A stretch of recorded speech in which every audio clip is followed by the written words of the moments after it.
I remember back when I was younger, the importance of being educated meant earning good grades and securing a candidacy in a prestigious university for a bachelor's, master's, or even a PhD degree.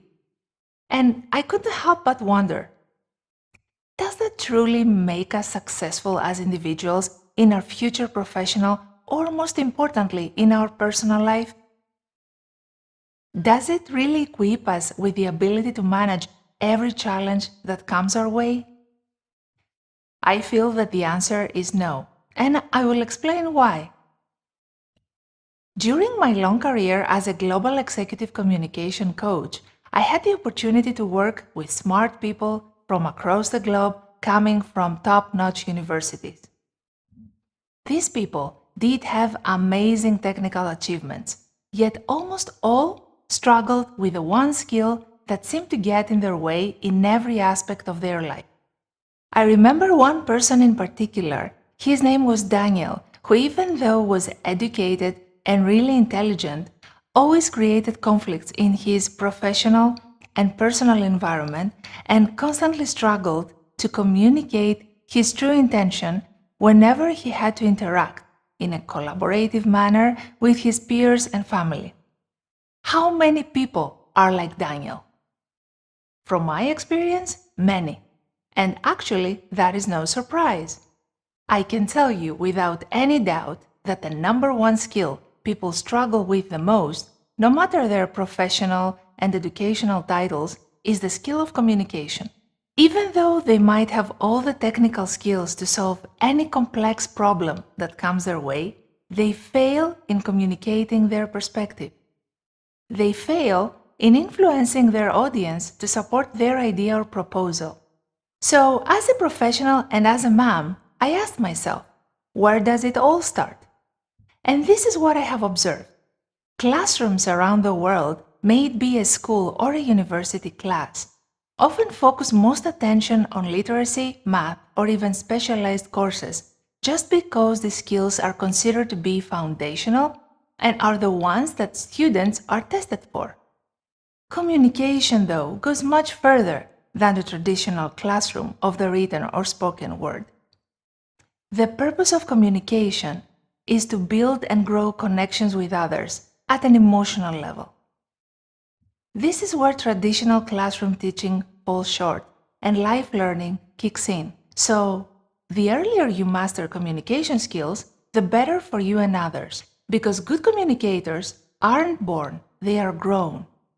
In reality, communication skills such as empathy and building trust, active listening, conflict resolution, influence, must be explicitly taught just like other skills in educational institutions starting from an early age. According to World Economic Forum in their study on skills of the future and how young people think that took place on July 15, 2020 during World Youth Skills Days, one of the top skills that is needed for the future are soft skills. Soft skills are human skills. They are qualities that are innate to your personality and aren't, at least for now, part of a formal education like a college degree. More specifically, communication skills are the most important amongst all soft skills. Why? Because the way we communicate shapes our world and the world around us. As Aristotle, the legendary Greek philosopher, once said, man is by nature a social animal. An individual who is unsocial, naturally and not accidentally, is either beneath our notice or more than human. Society is something that precedes the individual. As a mom of a teenager, I asked myself this question. Wouldn't it be far more efficient and productive for the society if communication skills were taught as an integral part of formal education from a young age, instead of acquiring that knowledge in our 30s, or even later, or sometimes never at all? Just imagine for a second. If you knew back then what you hopefully know now, how would your communication be different? Do you feel that knowing what, how, and when to communicate your message will ever become obsolete? On the contrary, an important component of adult life is social interaction. Every aspect of our health is affected positively or negatively depending on the way we communicate with others, which fosters both emotional and physical health.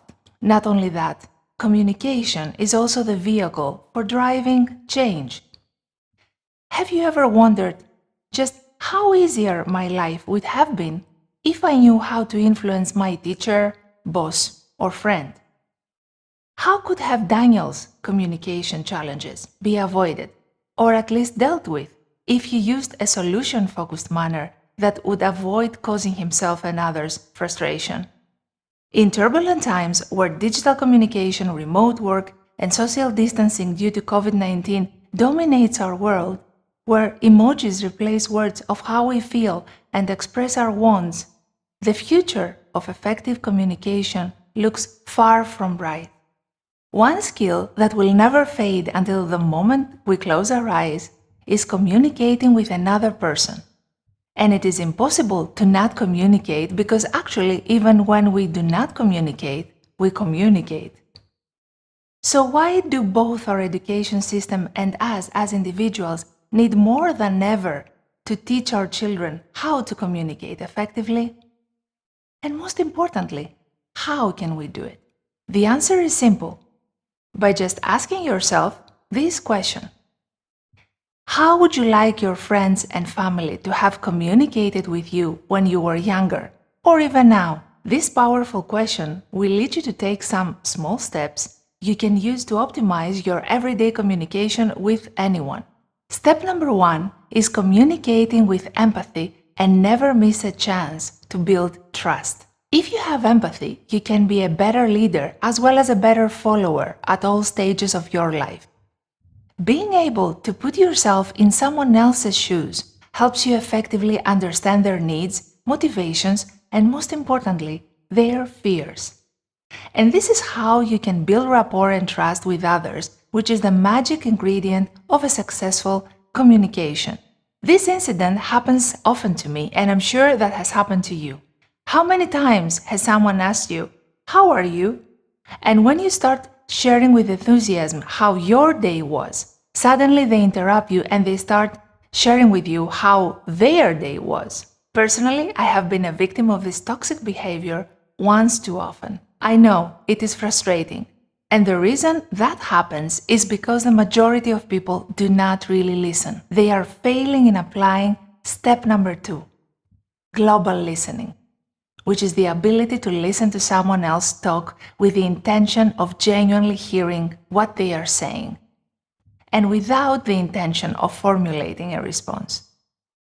It is also about noticing their verbal and non-verbal cues, like the tone of their voice, their pace while speaking, their body language and facial expressions, as well as the words, positive or negative, they choose to communicate with you. By doing that, you successfully manage step number 3, conflict resolution. Conflict often happens as a result of poor communication. That was something that I needed to explain to Daniel in our story. When he reacted to conflict situations that he faced, he allowed emotions to lead his words and actions rather than keeping his emotions in check and focus on the actual issue or behavior instead of the person.